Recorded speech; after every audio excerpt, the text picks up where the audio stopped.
చోటన job చేస్తూ ఉంటే ఉన్నటువంటి యజమాని ఏం చేశాడు తెలుసా? ఆ మేనేజర్ నన్ను చాలా టార్చర్ పెడతాం మొదలెట్టాడు. ఆ జాబ్లోంచి నన్ను తీసేయాలని డైరెక్ట్గా చెప్పకుండా ఇండైరెక్ట్గా ఏదంటారు కదా, పొమ్మని లేక పొగ పెడతారు కదా, అట్లా పొగ పెట్టడం మొదలెట్టాడు. ఇదేంట్రా బాబు ఇంత పొగ పెడుతున్నాడు, ఏం చేయాలో నాకు అర్థం కావట్లేదు. ప్రార్థన చేస్తూ ఉంటే దేవుడు ఏంటి ప్రభు అంటే, దేవుడు నాకు ఒక దర్శనం చూపించాడు. నేను ఇక్కడ ఉంచాలనుకోవట్లేదు, నీ పట్ల నాకు ఇంకో ప్రణాళిక ఉంది, నేను నిన్ను ఇంకొక స్థితిలోకి తీసుకెళ్ళబోతున్నాను, నేను వాడుకోబోతున్నానని దేవుడు క్రొత్త వ్యక్తులు పరిచయం చేయబోతున్నాను, కొత్త ప్రాంతానికి తీసుకెళ్తున్నానని దేవుడు నాతో మాట్లాడాడు. దేవునికి స్తోత్రం, హల్లెలూయా. ఆ తరువాత ఈ మచిలీపట్నం అనే ప్రాంతానికి దేవుడు నన్ను పంపించాడు. దేవుని స్తోత్రం, హల్లెలూయా, హల్లెలూయా. ఆ విషయం నాకు ఆ సమయంలో అందరూ చూసి నాకు చూసి జాలిపడ్డారు. అరే అందరూ బాగానే ఉన్నారు, నీ ఒక్కడి మీద ఎందుకు ఇంత టార్గెట్ పెట్టాడు ఈయన, ఒక్కడే నేను ఎందుకు టార్చర్ పెడుతున్నాడని నా కొలీగ్స్ కూడా చూసి నా మీద జాలిపడ్డారు. కానీ ఆ జాలి పడుతున్నారు, కానీ నా లోపల చాలా ధైర్యంగా ఉన్నాను. ఎందుకో తెలుసా? పిచ్చోళ్ళారా, మీరుండేది ఎక్కడే, మీ బతికిన ఎక్కడ కాదు, నా దేవుడు నన్ను మంచి ప్లేస్కి తీసుకెళ్ళిపోతున్నాడని నేను నవ్వుతూనే కనపడ్డా. వాళ్ళందరూ చూసి ఉద్యోగం పోతుంటే ఈడేంట్రా హ్యాపీగా ఉన్నాడు అని వాళ్ళు అనుకుంటున్నారు. నాకు తెలుసు నా భవిష్యత్తు ఏంటో. నా దేవుడు అన్నాడు, ఈ ప్లేస్లో నేను ఉండ, నా ఇష్టం కాదు, నేను వేరే కొత్త ప్రాంతం తీసుకెళ్తున్నాను, నేను ఆస్వాదిస్తాను అని. దేవుడు అలాగే నన్ను మచిలీపట్నం పంపించాడు. ఈ రోజున ఉన్నతమైన కృపను గ్రహించి నడిపిస్తూ ఉన్నాడు. దేవుని స్తోత్రం, హల్లెలూయా, హల్లెలూయా. ఈ రోజున ప్రభు యొక్క ఉద్దేశాలు మనం తెలుసుకుంటే, ఆయన ఎక్కడ ఉండమంటాడో అక్కడ ఉండడానికి మనం ఇష్టపడాలి, ఏం చేయమంటాడో అది చేయడానికి ఇష్టపడాలి. ఈ రోజున చాలామంది దేవుడు ఉన్నమన్న చోట్ల ఉండకుండా, దేవుడు సత్క్రియలు ఏ క్రియలు చేయాలో, ఏ పనులు చేయాలో దేవుడు చెప్పిన విషయాలు తెలుసుకోలేక చాలామంది తప్పుదోవలోకి వెళ్ళి, రాంగ్ ట్రాక్లోకి వెళ్ళి, దేవుడు నడవలసిన త్రోవలో నడవకుండా వేరే దారుల్లో వచ్చి టైం అంతా వేస్ట్ చేసుకుంటున్నారు. మీరు బైబిల్ గ్రంథంలో మీరు గమనిస్తే అపోస్తుల కార్యగ్రంథం 1వ అధ్యాయం 25వ వాక్యాన్ని మీరు గమనిస్తే అక్కడ ఒక మాట, ఇట్లని ప్రార్థన చేసిరి అందరి హృదయములను ఎరిగి ఉన్న ప్రభువా, అందరి హృదయాలను ఎరిగి ఉన్నటువంటి ప్రభువా, తన చోటికి పోవడానికి యూదా తప్పిపోయి పోగొట్టుకొనిన ఈ పరిచర్యలోను అపోస్తలత్వములోను పాలు పొందడానికి వీరిద్దరిలో నీవు ఏర్పరచుకొనిన వారిని కనపరచుమనిరి. అంతటా వారు వీరిని గూర్చి చీట్లు వేయగా మత్తయి పేరిట చీటి వచ్చెను. కనుక అతడు 11 మంది అపోస్తులతో కూడా లెక్కింపబడెను. 11 మంది అపోస్తులలో కూడా లెక్కించబడ్డాడు. దేవునికి స్తోత్రం, హల్లెలూయా, హల్లెలూయా. చూడండి, ఒక వ్యక్తి తప్పిపోయాడు తన ప్రణాళికలో నుంచి. ఇస్కరియోతు యూదా అనేటువంటి వ్యక్తి తాను వెళ్ళవలసిన చోటికి వెళ్లకుండా తప్పిపోయాడని వాక్యం చెప్తుంది. యేసు ప్రభువు స్వయంగా ఎన్నుకున్నటువంటి శిష్యులు ఒక శిష్యుడుగా యూదా ఉన్నాడు. సత్క్రియలు చేయడానికి, ఆయన ఉద్దేశం నెరవేర్చడానికి, ఈ లోకంలో ప్రభు యొక్క సువార్తను ప్రకటించడానికి, మరి ప్రపంచవ్యాప్తంగా దేవుడు హెచ్చించడానికి, ఆశీర్వదించడానికి ఎన్నుకుంటే ఈ యూదా ఏం చేశాడు? క్షణికాలపు ఆశీర్వాదం కొరకు డబ్బు సంచి ఆయనకి చేతికి ఇచ్చారట. కానీ ఏం చేశాడట? ఆయన ఈ లోక సంబంధమైనటువంటి దానిని చూసుకొని తప్పిపోయాడట. ఆయన తప్పిపోయినటువంటి ఆ ప్లేస్ చూసినప్పుడు, ఆ మాట చదివినప్పుడు చాలా బాధ అనిపించింది. తన చోటు నుంచి ఆయన ఏమైపోయాడు? తప్పిపోయాడు. ఈ రోజున మన జీవితాల్లో సాతాను మనల్ని తప్పించడానికి ఎటువంటి ఎరలు వేస్తూ ఉన్నాడు, ఎటువంటి మార్గాలను మనం డైవర్ట్ చేస్తున్నాడు. దేవుడు మన పట్ల ఒక చోటుని, ఒక ప్రణాళికని, ఒక ఉద్దేశాన్ని మనం కలిగినప్పుడు దాన్ని మనం గుర్తెరుగుతున్నామా? గుర్తెరిగి ఆ చోటులో తప్పిపోకుండా ఆ చోటులో నడవడానికి మనం ఇష్టపడుతున్నామా? శిష్యులందరూ కూడా కూర్చుని, ప్రభువా మా అందరి హృదయాలు ఎరిగిన దేవుడు నాయన, ఇదిగో ప్రభువా మేమేం చేస్తున్నాం, మేము చీటీలు వేస్తున్నాం. యూదా ఇందులోంచి తప్పిపోయాడు ప్రభువా, మేమేం చేయం ప్రభువా అంటే మత్తయి పేరిట చీటి వచ్చి ఆ ప్రణాళికలోని అపోస్తులలో ఒకటిగా చేర్చబడ్డాడు. ఈ రోజున మనం అందరం కూడా అపోస్తులలో ఒకరిగా మనం చేర్చబడ్డామంటే, ఈరోజు శిష్యులే కాదు, ఈరోజు కూడా మనం అందరం కూడా మనందరికీ ఒక ప్రత్యేకమైన ప్రణాళిక మనం కలిగి ఉన్నాడు. దేవుడు మన పట్ల ఒక ఉద్దేశాన్ని దేవుడు కలిగి ఉన్నాడు. ఏ చోటులో నీవు ఉండాలో, ఏ ప్లేస్లో ఎక్కడ ఉండాలో దేవుడు మనల్ని ఉంచినప్పుడు, నేను ఉండను ప్రభువా, నేను చెయ్యను ప్రభువా, నా వల్ల కాదు, నా చేత కాదు అని మనం తప్పించుకోకూడదు. మనం దేవుడు ఎక్కడైతే ఉంచాడో ఆ ప్లేస్లో మనం ఉండడానికి మనం ఇష్టపడినప్పుడు దేవుని యొక్క అపోస్తులత్వం, దేవుని యొక్క కృపలో మనము స్థిరపడి వేరుపారి ఫలిస్తాం. దేవునికి స్తోత్రం, హల్లెలూయా. ఈ రోజున సత్క్రియలు చేసే విషయంలో మనం ఆసక్తిని కలిగి ఉంటున్నామా? నిత్యంగా ఆయన ప్రణాళిక నెరవేర్చబడే వారి స్థితిలో మనం ఉంటున్నామో మనం జ్ఞాపకం చేసుకోవాలి. దావీదు అంటాడు కదా 139 దావీదు కీర్తనలో 13వ వాక్యం నుంచి మీరు గమనిస్తే, ఆయన తల్లి గర్భములో రూపింపబడక మునిపే 139:13 నా అంతరింద్రియములను నీవే కలుగచేసి, నా అంతరింద్రియము నీవే కలుగచేసితివి, నా తల్లి గర్భమందు నన్ను నిర్మించిన వాడవు నీవే. నీవు నన్ను కలుగచేసిన విధము చూడగా భయమును ఆశ్చర్యమును నాకు పుట్టుచున్నవి. భయమును ఆశ్చర్యమును పుట్టుచున్నవి. అందును బట్టి నేను నీకు కృతజ్ఞతాస్తుతులు చెల్లిస్తున్నాను. నీ కార్యములు ఆశ్చర్యకరములు, నీ కార్యములు ఆశ్చర్యకరములు. ఆ సంగతి నాకు బాగుగా తెలిసి ఉన్నది, నాకు బాగా తెలిసి ఉన్నది. నేను రహస్యమందు పుట్టిన వాడను. నేను రహస్యమందు పుట్టినాడు. భూమి యొక్క అగాధ స్థలములలో విచిత్రముగా నిర్మింపబడిన నాడు నాకు కలిగిన ఎముకలను నీకు మరుగై ఉండలేదు. కింద కూడా చదువు. నేను పిండమునై ఉండగా నీ కన్నులు నన్ను చూచెను. నియమింపబడిన దినములలో ఒకటైనా కాకమునుకే నా దినములన్నీయు నీ గ్రంథములో లిఖితములాయెను.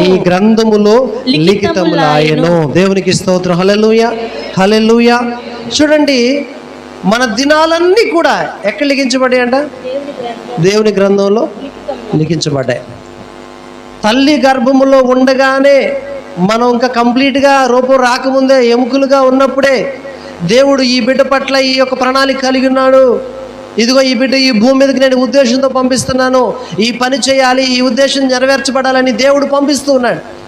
అయితే ఈ భూమి మీదకి వచ్చిన తర్వాత మనుషులు ఆ పంపిన దేవుని యొక్క ఉద్దేశం వైపు ఏమాత్రం చూడకుండా వారు సొంత ఉద్దేశాలను ఎన్నుకుంటూ ప్రభు యొక్క ప్రణాళిక నుంచి తప్పిపోతూ ఉన్నారు. నీ దినములన్నీ కూడా, నా దినములన్నీ కూడా నీ గ్రంథములో లిఖితములాయెను. 17వ వాక్యం ఉంటుంది, ప్రభువా నీ తలంపులు మాకెంత ప్రియములు, వాటి మొత్తము ఎంత గొప్పది, వాటిని లెక్కించుదాం అనుకుంటామా? దేవునికి స్తోత్రం, హల్లెలూయా.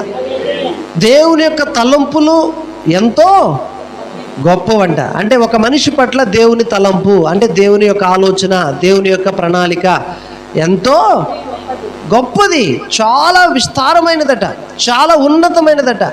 దేవుని తలంపులు ప్రభు అది నేను తెలుసుకుంటున్నా, నీ యొద్దనే ఉందును అని రాశాడు కింద. మీరు గమనిస్తే, నేను మేల్కొంటినా ఇంకను నీ యొద్దనే ఉందును అంటే చాలామంది మేల్కొంట్ల నిద్రపోతున్నారు. నేను మేల్కొంటినా నీ యొద్దనే ఉందును అంటే, ప్రభువా మా ఎడల నీకు ఉన్నటువంటి తలంపులు ఎంతో గొప్పవి, ఎంతో పెద్దవి, ఎంతో ఉన్నతమైనవి ప్రభువా. అవి గనక తెలుసుకున్నామా, ఇక నేను నీ యొద్దనే ఉంటాను ప్రభువా అంటే ఉండలేకపోతున్నాం. అంటే కారణం ఏంటి తెలుసా? ఆ తలంపులు తెలుసుకోవట్లా, మనం మేల్కొని ఉంట్లా నిద్రపోతున్నాం. దేవుని ప్రణాళికలు తెలుసుకోవట్లా, దేవుని ఉద్దేశాలు మనం తెలుసుకోలేకపోతున్నాం. అందుకనే మనం దేవుని దగ్గర ఉండలేకపోతున్నాం, ఆయన సన్నిధిలో ఆయన దగ్గర గడపలేకపోతున్నాం, ఆయన ఆలోచనలు గ్రహించలేకపోతున్నాం. దేవుని యొక్క ఆలోచనలు గ్రహించాలంటే ఆయన దగ్గరికి రావాలి. ఆయన దగ్గరికి వచ్చినప్పుడు ఆయన ఆలోచనలు మనకు తెలియబడినప్పుడు ఆయన అన్నాడు, ప్రభువా ఎంత గొప్ప ప్రణాళికలా నా మీద నీకు ఉంది, ఇంత గొప్ప ఉద్దేశాలా, ఎందుకు నేనంటే ఎంత ప్రేమ.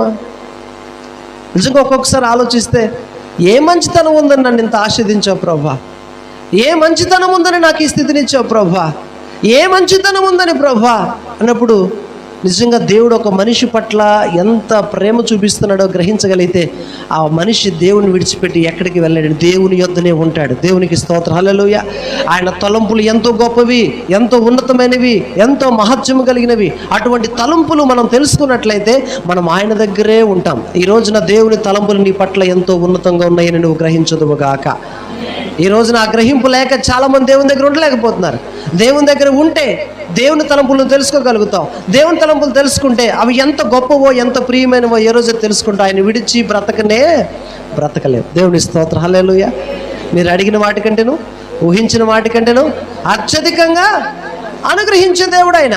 మనం ఇంతే అడుగుతాం, నాకు ఇగో ఇన్ని డబ్బులు ఇస్తే చాలు ప్రభా, ఇల్లు కట్టుకోవడానికి సరిపోనిస్తే చాలు ప్రభా, లేకపోతే ఈ అవసరం తీరడానికి ఇస్తే చాలు ప్రభువా. అంటే మనం టెంపరీ పర్పస్గా అడుగుతాం దేవుణ్ణి, ఒక పర్మనెంట్ సొల్యూషన్ కాదు, టెంపరీగా అడుగుతాం. కానీ దేవుడు పర్మనెంట్ సొల్యూషన్ ఇవ్వడానికి ఇష్టపడుతున్నాడు. హల్లెలూయా, హల్లెలూయా. అంత ప్రేమమయుడండి ఆయన.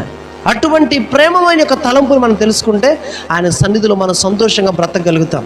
ఈ రోజున దేవుడు మనల్ని పంపించిన పని ఏంటో మనం తెలుసుకోగలుగుతున్నామా? సత్క్రియలు చేయడానికి దేవుడు పంపించాడు. ముందుగా సిద్ధపరిచిన కొన్ని పనులు ఉన్నాయంట. ఈరోజు నిన్ను పంపించిన పని ఏంటో ఇప్పుడు వరకు నువ్వు తెలుసుకున్నావా? రక్షణ పొందినటువంటి నీవు, ఇదిగో దేవుడు నన్ను ఇందుకోసం ఎన్నుకున్నాడని నాకు అర్థమైంది కాబట్టి నేను అందుకోసమే బ్రతుకుతా, రెండో చేయను అని చెప్పగలుగుతున్నావా నువ్వు? ఈరోజు ఎంతమంది ఆ మాట చెప్పగలరు? దేవుడు నన్ను ఇందుకు ఎన్నుకున్నాడు, ఇందుకోసం దేవుడు నన్ను రక్షించుకున్నాడు కాబట్టి నేను ఈ పనే చేస్తా అని ఎంతమంది చెప్పగలం? అసలు దేవుడు ఎందుకు ఎన్నుకున్నాడు మనకు తెలుస్తుందా? అసలు మనకు అర్థమవుతుందా? తెలియదు. ఇక్కడ ఒక అడుగు, అక్కడ ఒక అడుగు, ఇక్కడ ఒక అడుగు వేసుకుంటూ మనం దేవుని ప్రణాళిక తెలుసుకోలేకపోతే దేవుని ఉద్దేశాలు మనం గ్రహించలేము. అందుకే దేవుని ఉద్దేశాలు గ్రహించినట్లుగా ఆయన పాదాల దగ్గర కూర్చొని ఆయన ఉద్దేశాలు మనం గ్రహించదుముగాక. అపోస్తలుల కార్యగ్రంథం 9వ అధ్యాయం 6వ వాక్యం. లేచి పట్టణములోనికి వెళ్ళుము, అక్కడ నీవు ఏమి చేయవలెనో అది నీకు తెలుపబడునని చెప్పెను. అది నీకు తెలుపబడును అని చెప్పాను. దేవునికి స్తోత్రం. హల్లెలూయా, హల్లెలూయా. అంటే ఒక దైవ దర్శనం ఒక వ్యక్తి జీవితంలోకి వచ్చిన తర్వాతే నిజంగా దేవుడి పని ఏంటనేది గ్రహించగలుగుతారు. నీ జీవితంలో దైవిక దర్శనం, ఒక ఎన్కౌంటర్, ప్రభుతో ఒక స్పిరిచువల్ ఎన్కౌంటర్ కనుక నీకు కలగకపోతే దేవుడిని నీ లోకంలోకి ఎందుకు పంపించాడో అది నువ్వు ఎన్నటికీ తెలుసుకోలేవు. మరి అపోస్తలుడైన పౌలు గారు ఈ లోక సంబంధమైనటువంటి ఒక ఆలోచనతో నిండిపోయి ఆయన ఒకటి ఒక ఆలోచనతో అన్నాడు. క్రైస్తవులైనటువంటి వారిని, యేసు ప్రభు వారిని అంగీకరించిన వారి స్త్రీలేమి, పురుషులేమి, పిల్లలేమి, పెద్దలేమి ఎవరు కూడా కనబడితే వారిని చంపడానికి ఒక అధికారాన్ని తీసుకొని మరి ప్రాణాధారమైనట్టుగా చంపితేనే నేను బతుకుతా అన్నట్లుగా, క్రైస్తవులను చంపేస్తేనే నేను బతుకుతా అన్నట్లుగా మరి తీర్మానం తీసుకుని వెళ్తున్నటువంటి సమయం అది. కంప్లీట్గా ఆయన వేరే లోకంలో వేరే ఆలోచనలతో ఉన్నాడు. కానీ ఎప్పుడైతే ఆ మార్గ మధ్యలో వెళ్తుండగా ప్రభు యొక్క దర్శనం ఆయన జీవితంలోకి వచ్చిందో, ఎన్కౌంటర్ ఎప్పుడైతే జరిగిందో వెంటనే ప్రభు మాట్లాడుతున్నాడు. ఇప్పటి వరకు నువ్వు చేసిన పని వేరు, ఇప్పటి వరకు నువ్వు వెళ్తున్న మార్గం వేరు. ఇదిగో ఇప్పుడు నేను చెప్పే పని ఉంది, నువ్వు లోపలికి వెళ్ళి, ముందు ఆ పట్టణంలోకి వెళ్ళి నేను చెప్తాను నువ్వేం చేయాలో అన్నాడు. దేవునికి స్తోత్రం. హల్లెలూయా. ఈరోజు దేవుని మాట వినడానికి ఇష్టపడితే ఆయన చెప్పే పని నీకు అర్థమవుద్ది, ఆయన నీతో మాట్లాడడానికి అవకాశం ఇస్తే ఆయన మాట్లాడతాడు. ఈ రోజున ఆయన పని ఏంటో నువ్వు వినడానికి ఇష్టపడుతున్నావా? ఆ తర్వాత ఆయన పట్టణంలోకి వెళ్ళిన తర్వాత అపోస్తలుడైన పౌలు గారు ప్రభు దర్శనం పొందుకుని ఈ పొరలన్నీ ఊడిపోయి కళ్ళు గుడ్డివాడిగా మారిపోయాడు. తర్వాత అననీయ ప్రార్థన చేయడానికి చూపు రావటం, ఆ తర్వాత మరలా ఆయన లోకంలో సువార్త ప్రకటించడం, ఈ రోజున అనేకమైన సంఘాలు కట్టబడడానికి ఆయన ఈ రోజున క్రైస్తవ సంఘానికి ఒక మూల పునాదిగా మారిపోయాడు. దేవునికి స్తోత్రం. హల్లెలూయా. ఈ రోజున ఎంత పని, ఈ రోజున బైబిల్ చదువుతున్న ప్రతి ఒక్కరికి, ఈ రోజున లోకంలో ఉన్న ప్రతి ఒక్క క్రైస్తవ సంఘానికి ఒక మూలాధారంగా పౌలు గారు చేసిన సేవ మిగిలిపోయింది. దేవునికి స్తోత్రం. హల్లెలూయా. ఎన్నో కన్ఫ్యూజన్ల మధ్యలో, ఎన్నో రకాలైన డౌట్ల మధ్యలో, ఇది నిజమా, అది నిజమా, ఇది కరెక్టా, అది కరెక్టా, క్రైస్తవ సంఘంలో ఎన్నో అబద్ధ బోధనలు, ఎన్నో రకాలైన మనుషుల మధ్యలోకి వెళ్తున్నప్పుడు, చాలా రకాలైనటువంటి వ్యతిరేకతల మధ్యలో అపోస్తలుడైన పౌలు గారు దేవుని పని ఎప్పుడైతే చేయడం ప్రారంభించాడో క్రైస్తవ సంఘంలో ఉన్న మిడిమిడి జ్ఞానాన్ని అంతా కూడా తొలగించి ఒక సంపూర్ణమైనటువంటి వాక్య వెలుగులోనికి నడిపించగలిగాడు. దేవునికి స్తోత్రం. హల్లెలూయా. ఆ ఒక్క వ్యక్తి దేవునికి లోబడడం ద్వారా ఈరోజు ప్రపంచ క్రైస్తవ్యానికే ఈ రోజున ఒక స్పష్టమైన సువార్త మరి ఈ రోజున వెళ్ళిందండి. దేవునికి మహిమ కలుగునుగాక. ఈ రోజున ఆ పని కనుక మరి దేవుని మాటకు లోబడి ఉండకపోతే ఈరోజు ఎంతో పని మిగిలిపోయేది. మరి పౌలు గారు మరి దేవుని పని చేయకపోతే మరి ఆ పని ఆగిపోద్దా? పని ఆగిపోయేదా? దేవుడు ఒక అవకాశం ఇచ్చాడు పౌలుకి.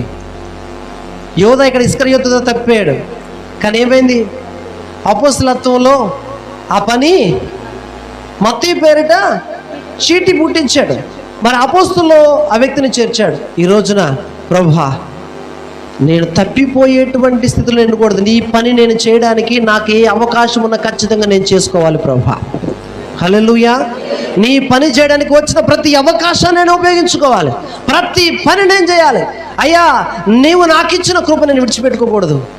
నేను అవనగడ్డలో రక్షించబడిన ప్రారంభ దశలో సేవ చేస్తున్నప్పుడు మంచి యవనస్తులు రక్షించబడిన తర్వాత ప్రారంభంలో వాళ్ళు ఎంత సంతోషం అంటే సంఘములో ఏ చిన్న కూడుకున్నా ఏ చిన్న ప్రోగ్రాం ఉన్నా మొత్తం పనులన్నీ వాళ్ళే చేసేవాళ్ళు, పని మొత్తం వాళ్ళే చేసేవాళ్ళు. ఎవరిని పని చేయడానికి నేనే ముందు వచ్చి ఓడవాలి, కుర్చీలు నేనే వేయాలి, ఇదిగో ఏదైనా ప్రోగ్రాం ఉంటే దానిలో సగం డబ్బులు నేనే వేసుకోవాలి, ఒక మీటింగ్ పెడితే ఆ మీటింగ్ ఖర్చులంతా నాదే, అదిగో అన్న మేము ఇలా చేస్తాం అలా చేస్తాం. ఎంత అద్భుతంగా ఉండేవాళ్ళంటే ఏదైనా ఒక రోజు లేటుగా వస్తే ఆ రోజు వేరే వాళ్ళు పాట పాడి లేకపోతే వేరే వాళ్ళ ఆడస్థానంలో ఇంకొకరు వెళ్ళారనుకో అని దుఃఖపడిపోతూ వచ్చాడు, అన్న నా పని నేనే చేయాలన్నా, నేను జీవితంలో ఎప్పుడు కూడా తొలగిపోకూడదన్నా, దేవుని సన్నిధిలో నాకు ఏ పని అవుతుందో ఆ పని నేనే చేయాలి, అది నా వల్లనే అవ్వాలి, అది నేనే చేయాలి, నా కోసం ప్రార్థించండి, నేను ఎప్పుడు తొలగిపోకూడదు, దేవుడి పని నేను చేయాలని చెప్తుంటే ఆ మాటలు నేను ఎంతో సంతోషపడ్డా, ఎంతో పులకరించా, చాలా స్తుతించా ప్రభుని. కానీ ఈ రోజున లేరు,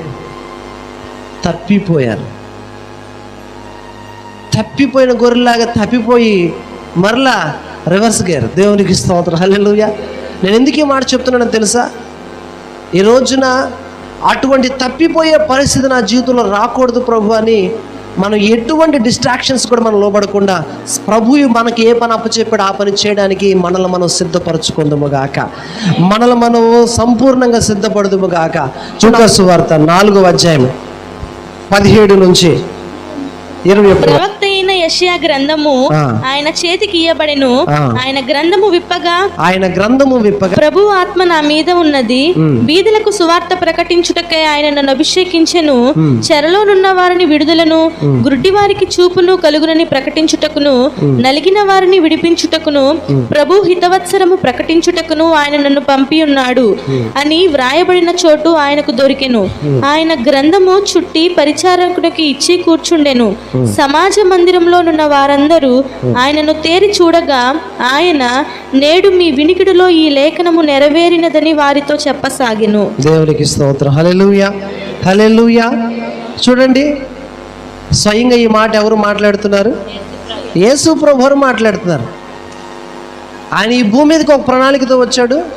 ఓ ప్రణాళిక ప్రకారం ఆయన దేవాలయంలోకి, సమాజ మందిరంలోకి అడుగుపెట్టినప్పుడు యూదులకి ఒక ఆచారం ఉంది, 30 సంవత్సరాలు దాటిన తర్వాత మాత్రమే వారు బైబిల్ ఆ యొక్క ధర్మశాస్త్రాన్ని వారు బోధించడానికి అర్హులుగా ఉండేవారు.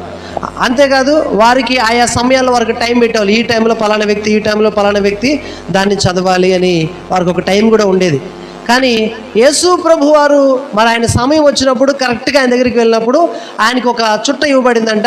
అది యెషయా అనేటువంటి చుట్ట గ్రంథం. ఈరోజు బైబిల్ ఇలా ఉంది, కానీ ఆ టైంలో చుట్టలు చుట్టి కాగితాలతో చుట్టబడినటువంటి పెద్ద పెద్ద గ్రంథాలుగా తోలులో రాయబడినటువంటి, ఈరోజు చాలా సింప్లిఫై అయిపోయింది. ఆ చుట్టను తెరిచి ఇప్పుడు ఏదైతే చదివే యెషయా గ్రంథంలో ఉన్నటువంటి మరి ప్రభు హితవచనాన్ని ప్రకటించడానికి, బీదలకు సువార్త ప్రకటించడానికి, యెహోవా ఆత్మను అభిషేకించడానికి ఈ మాట చదివి వారి చేతికి ఇచ్చి కూర్చున్న తర్వాత ఆయన అన్నట్టు యేసు ప్రభు వారు అన్నారు, ఈ రోజున మీ వినికిడిలో ఈ లేఖనము నెరవేరినను అన్నాడు. దేవునికి స్తోత్రం, హల్లెలూయా. అంటే చూడండి, ఈ యెషయా గ్రంథం ఈయన భూమి మీదకి రావాలి, పలానా రోజున యెషయా గ్రంథాన్ని తీసి ఈ వాక్యాన్ని చదవాలి అన్నటువంటి మాట ఎప్పుడో దైవ ప్రణాళికలో అక్కడ రాయబడి ఉందట. మీ వినికిడిలో ఈ వచనము నెరవేరెను. దేవునికి స్తోత్రం, హల్లెలూయా. ఈ రోజున యేసు ప్రభు వారు తన ప్రణాళిక ఈ భూమి మీద ఒకటి ఉంది, అది నెరవేర్చడానికి వచ్చారని, అది నెరవేరింది అని చెప్పి మాట చెప్తూ వచ్చాడు. ఈ రోజున మన జీవితాల్లో మరి దేవుని ప్రణాళికలు నెరవేరుతున్నాయా? ఈ రోజున యేసు ప్రభు వారు కదా, మరి ఆయన జీవితంలో ఉండొచ్చు, గొప్ప ప్రవక్త కదా, మరి ఆయన జీవితంలో ఉండొచ్చు అనుకోవచ్చు. ఇర్మియాతో కూడా అన్నాడు, 1వ అధ్యాయంలో ఉంటుంది, 3వ వాక్యం నుంచి అనుకుంటా, అక్కడ కూడా ఉంటుంది, మీ తల్లి గర్భములో రూపింపడక మునిపే నేను నిన్ను ఎరిగితిని, గర్భము నుండి బయలుపడక మునిపే నేను నిన్ను ప్రతిష్ఠించి తిని, జనములకు ప్రవక్తగా నేను నిన్ను నియమించితిని. దేవునికి స్తోత్రం, హల్లెలూయా.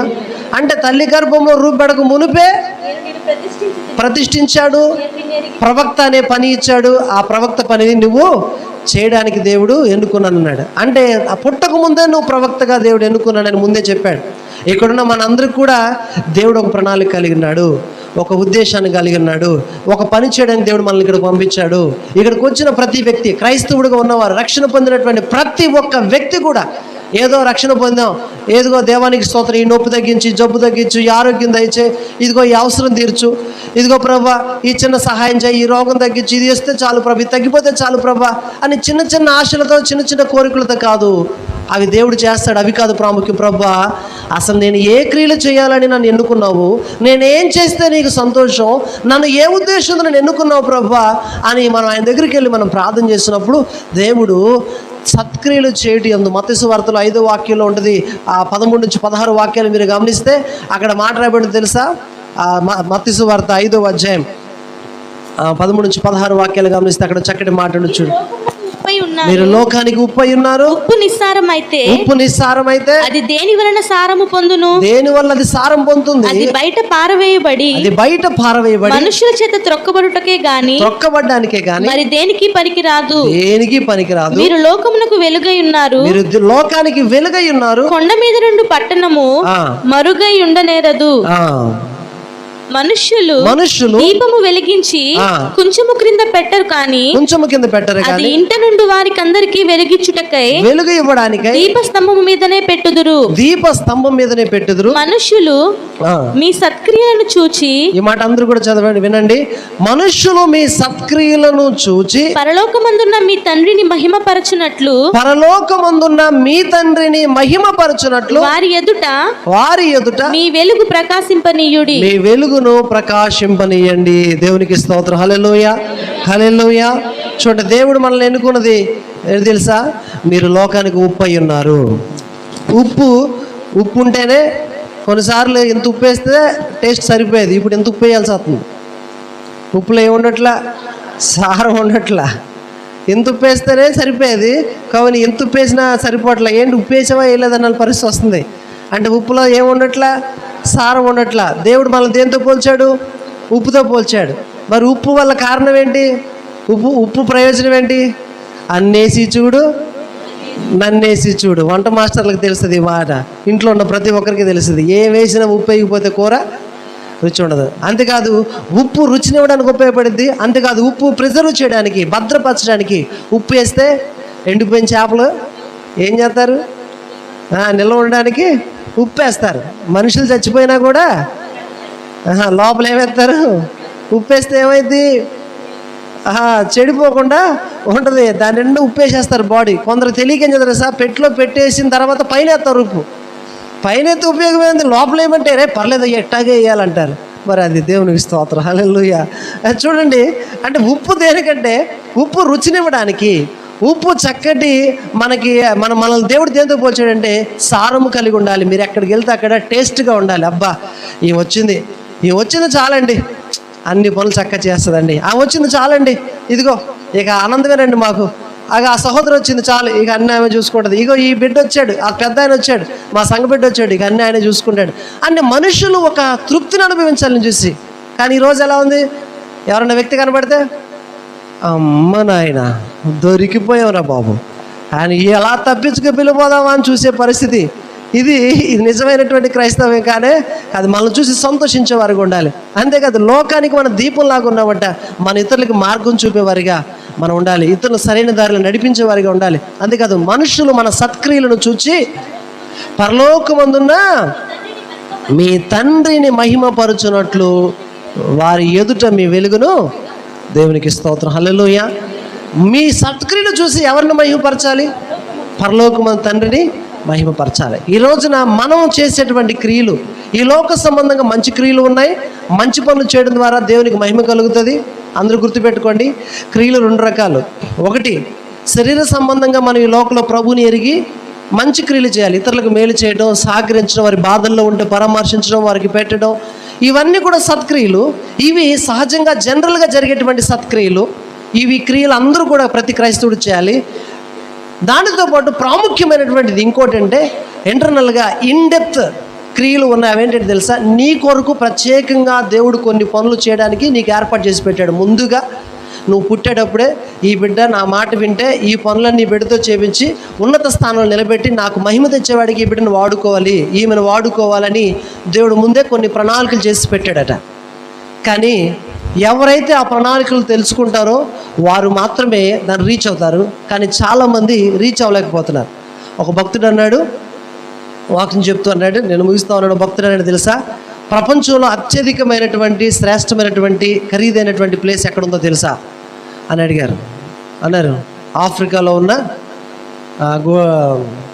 గోల్డ్ మైన్స్, అమెరికాలో ఉన్నటువంటి ఎక్కడో ఏరియాలో బంగారు నిధులు ఉన్నాయంట, ఆఫ్రికాలో వజ్రాలు నిధులు ఉన్నాయంట, ఆ తర్వాత ఏంటి అర్బన్ కంట్రీస్లో ఆయిల్ గనులు ఉన్నాయి.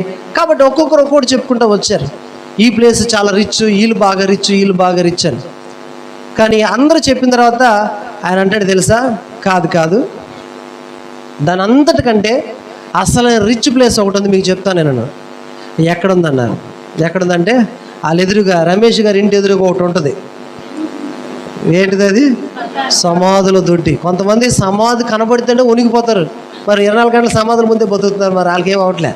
దేవుని స్తోత్రం, హల్లెలూయా. పొద్దున ఎవరో గ్రూప్ నుంచి వెళ్ళిపోయారు. ఏంటంటే ఏదో ఒక ఫోటో పెట్టగానే చూసి భయపడి వెళ్ళిపోయారంట. ఇదేంటో మరి, బతికున్నా కూడా హాని చేస్తారు కానీ చచ్చిపోయిన ఎవరైనా హాని చేయగలరండి? జనాలకి అజ్ఞానంలో ఉన్నారు. దేవుని స్తోత్రం, హల్లెలూయా. చూడండి, ఈ రోజున దేవుని సన్నిధిలో మన జ్ఞాపకం పెట్టుకోవాల్సింది తెలుసా, మనము సత్క్రియలు చేయడం ద్వారా దేవునికి మహిమ వస్తుంది. అలాగే మన పట్ల దేవుడు ముందుగా సిద్ధపరిచిన కొన్ని ప్రణాళికలు ఉన్నాయి. ఆ క్రియలు ఏంటో తెలుసుకోవాలి. లోక సంబంధమైన సత్క్రియలు వేరు, నీ కొరకు వ్యక్తిగతంగా దేవుడు దాచిన పెట్టినటువంటి క్రియలు వేరు. ఆ క్రియలు ఏంటో నువ్వు తెలుసుకోగలిగితే వాటి కొరకు నువ్వు బ్రతకగలుగుతావు. ఆ దేవుడు ఆ ప్రణాళిక, నా పట్ల పలానా ప్రణాళిక ఉందని నువ్వు ఎప్పుడైతే గ్రహిస్తావో, ఈ భూమి మీద వచ్చే వ్యతిరేకతలు, ఇరుకులు, ఇబ్బందులు, ఆర్థిక సమస్యలు ఎన్ని వచ్చినా అవి నేను డిస్టర్బ్ చేయలేవు. ఎందుకో తెలుసా, నీ గురి పలానది, నేను దాన్ని రీచ్ అవుతానని నమ్మకం నీకు ఉంటుంది. ఈరోజు అటువంటి గురి నువ్వు కలిగి ఉన్నావా? నీ భవిష్యత్తు గురించినటువంటి ప్రణాళికలు నువ్వు తెలుసుకున్నావా? ఏముందిలేంది, జీవితం అంతా అయిపోయింది, ఇంకా మహా అయితే ఇంకా 4-5 సంవత్సరాలు బతుకుతాం, తర్వాత దేవుని స్తోత్రం, హల్లెలూయా అని అనుకుంటున్నారా? అనుకోమాకండి. నువ్వు చివరి వరకు, ఊపిరి ఉన్నంత వరకు కూడా ఒక ప్రయోజనకరంగా దేవుడు నిన్ను వాడుకోవడానికి ఇష్టపడుతున్నాడు. హల్లెలూయా. ఆ పనికి నువ్వు వాడబడతావా, వాడబడకుండా అలాగ ఉండిపోతావు అనేది నీ చేతిలో ఉంది. ఈరోజు ప్రభు సన్నిధిలో, ప్రభువా, నేను నీ కొరకు వాడబడ్డానికి సహాయం చేయండి. నా కొరకు ముందుగా నువ్వు ఏ పనులు అయితే చేయాలని ముందుగా సిద్ధపరిచి పెట్టావో ఆ పనులు ఖచ్చితంగా నేను చేయాలి ప్రభువా. ఆ పని నేనే చేయాలి ప్రభువా. నువ్వు నా కోసం ఎంతైతే మహిమ కార్యాలు దాచిపెట్టావో ఆ పనులు చేసి నేను నీ మహిమ తేవాలి ప్రభువా. నీ మహిమ కొరకు నేను బ్రతకాలి ప్రభువా అని ఒక గురి కలిగి లోకంలో మనం బ్రతకాలి. దేవునికి స్తోత్రం, హల్లెలూయా. అపోస్తలుడైన పౌలు ఎఫెసీ సంఘానికి చెప్తున్నాడు కదా, ప్రీ డిస్టెంట్, ముందుగా మీ కొరకు సిద్ధపరిచినటువంటి ఆ సత్క్రియలు చేయడానికి దేవుడు మిమ్మల్ని ఏర్పాటు చేసుకున్నాడు. ఈ రోజున మన కోసం ముందుగా దేవుడు ఏం సిద్ధపరిచాడో అవి నాకు తెలియచే ప్రభు అని అడుగుదాం. ప్రభువా, నేనేం చేయాలి? నా పట్ల నీ ఉద్దేశం ఏంటి? నువ్వేం చేస్తే నీకు సంతోషం ప్రభువా? నేనేం చేస్తే నీకు మహిమ కలుగుద్ది ప్రభువా అని ఎప్పుడు కూడా దేవుని కొరకు మనం బ్రతకడానికి ఇష్టపడాలి. ప్రభువుని సంతోషపెట్టే వారికి లోకంలో బ్రతకాలి. అటువంటి సంతోషకరమైన జీవితాన్ని ప్రతి ఒక్కరూ జీవించుదురుగాక. మీ కొరకు దేవుడు ప్రణాళికలు దాచిపెట్టాడు, అవి తెలుసుకుందరుగాక. ఎట్లా తెలుస్తాయి? నీకేంట్లో పాస్టర్ గారు, నీకు అన్ని పారం చేత నీకు తెలుసుద్దు, మరి మా సంగతి ఏంటి అనుకోమాకండి. దేవుడు ప్రతి ఒక్కరికి కూడా ప్రణాళిక కలిగి ఉన్నాడు. పాస్టర్ గారని, విశ్వాసని, దేవుని దగ్గర తేడా లేవు. ఎవరి పిలుపు వాళ్ళదే, ఎవరి ప్రణాళిక వారిదే, ఎవరికి ఉన్న కృప వారిదే. ప్రతి ఒక్కరి పట్ల దేవుని ప్రణాళిక ఉంది. ఏంటి, నువ్వు నా గోరు కూడా అంటారు కదా కోపం వచ్చినప్పుడు, నా గోరు కూడా కదా. కానీ ఆ గోరు ఊడిపోతే, పొరపాటుని దెబ్బ తగిలి బొట్టన వేలు గోరు ఊడిపోయింది అనుకో, పని చేస్తావా? ఆనందం తినగలుగుతారా? పని చేయగలుగుతారా? అసలు ఆ చెయ్యి అలాగా పెట్టుకుని ఊరంతా తిరుగుతాం, అమ్మో నాకు దెబ్బ తెలియదు, అమ్మో నాకు దెబ్బ తెలియదు. మరి ఇప్పుడు దాకా గోరే, నువ్వు గోరు కూడా తీలేమన్నావు కదా. ఆ చిన్న గోరు ఉడితే ఎంత పెద్ద శరీరం ఏమైపోతుంది? నేను చిన్నోడిని, నేను చిన్నదాన్నే, నాకు తెలివి లేదు, నాకు జ్ఞానం లేదు, నాకు తెలివితేటలేవు అనకండి. మిమ్మల్ని దేవుడు ఏ పని చేయడానికి ఎన్నుకున్నాడు ఆ పని చేసి మీరు చేయగలిగిన మీ సామర్థ్యాన్ని ఉపయోగించి దేవుడు మీకు అప్పగించిన పని మీరు తెలుసుకుందరుగాక, ఆ పనిని మీరు చేదురుగాక, దేవుని సన్నిధిలో గొప్ప మహిమ కలిగిన కార్యాల్లో మీరు నిలిచిందరుగాక. ఇస్కరియోతు యోధ తప్పిపోయినట్లు మనం తప్పిపోకుండా అపోస్తలత్వములో ఈరోజు మన కొరకు దేవుడు ఏం సిద్ధపరిచాడో ఆ ప్రణాళికలో మనం నిలిచి ఉండి ఈ భూమి మీద దేవుని ఉద్దేశాలను నెరవేర్చే వారిగా మనం ముందుముగాక. ఈ మాటలు మన వినికిడిలో భద్రపరచబడునుగాక. హల్లెలూయా. హల్లెలూయా. ఈ రోజు నుంచి మీరు ప్రార్థన చేయాలి. ఏమని? ప్రభువా, నేనేం చేయడం నీ ఇష్టమో అవి నాకు చెప్పు. నేనేం చేస్తే ఈ భూమి మీద నన్ను ఎందుకు పంపించావో ఆ పనులని నాకు చెప్పు. ఆ పనులు నేను తెలుసుకోవాలి, వాటిని నేను చేయాలి. చేయడానికి నాకు సహాయం చేయ ప్రభు అని ప్రార్థన చేయండి. దేవుడి దర్శనాల రూపంలో, కళ్ళ రూపంలో, వాక్య రూపంలో ప్రభు మీతో మాట్లాడతారు. ఆ విధంగా చేయడానికి ప్రయత్నించండి. అది ఎంత కష్టమైనా దేవుడి ఉద్దేశాలు నెరవేర్చబడితే దేవుని మహిమగా మీరు బ్రతుకుతారు. అటువంటి కృప దేవుడు మనకు దయచేయనుగాక. ఈ మాటలు వినికుల్లో భద్రపరచబడునుగాక. దేవుని స్తోత్రం. హల్లెలూయా, హల్లెలూయా. చాలా సంతోషం. మరి ఈ మాటలు నేను ముగిస్తున్నాను. అలాగే మన మధ్యలో దైవ సేవకులు మరి సురేష్ అయ్య గారు మన మధ్యలోకి ప్రభు నడిపించారు. చాలా సంతోషం. మరి వారు కూడా కొద్ది నిమిషాలు దేవుని వాక్యాన్ని మనతో పంచుకుంటారు. దేవునికి స్తోత్రం. హల్లెలూయా, హల్లెలూయా. ఆశ్చర్యకరుడు వాక్యం. నెక్స్ట్ వాక్యంకి వెళ్ళే ముందు, ఆలోచనకర్త నీచుడగు తండ్రి, సమాధానకర్త, ఆశ్చర్యకరుడు, ఆమేన్. ఆలోచనకర్త నీచుడగు తండ్రి, సమాధానకర్త, నీ వంటి గొప్ప దేవుడు ఎవరున్నారిలలో, నీకు సాటైనా నీటైనా దేవుడు లేడిలలో. ఆమె నీ వంటి గొప్ప దేవుడు ఎవరున్నారిలలో, నీకు సాటైనా నీటైనా దేవుడు లేడిలలో. ఆమె ఆశ్చర్యకరుడు, ఎస్ లార్డ్, ఆలోచనకర్త నీచుడగు తండ్రి, సమాధానకర్త, ఆశ్చర్యకరుడు, పరిశుద్ధుడా, ఆలోచనకర్త నీచుడగు తండ్రి, సమాధానకర్త. తన చేతిలో రోగాలు లయమైపోయెను, తన చూపుతో దయ్యాలు విలవిలలాడెను. ఆమె తన చేతిలో రోగాలు లయమైపోయెను, తన చూపుతో దయ్యాలు విలవిల. తన మాటతో ప్రకృతినే శాసించిన వాడు, తన మాటతో ప్రకృతినే శాసించిన వాడు, నీటిపై టీవిగా నడచిన వాడతడు. ఆమె నీటిపై టీవిగా నడచిన వాడతడు. ఆమె ఆశ్చర్యకరుడు, పరిశుద్ధుడా, ఆలోచనకర్త నీచుడగు తండ్రి, సమాధానకర్త, ఆశ్చర్యకరుడు, థాంక్యూ ఆలోచనకర్త నీచుడగు తండ్రి, సమాధానకర్త. హల్లెలూయా.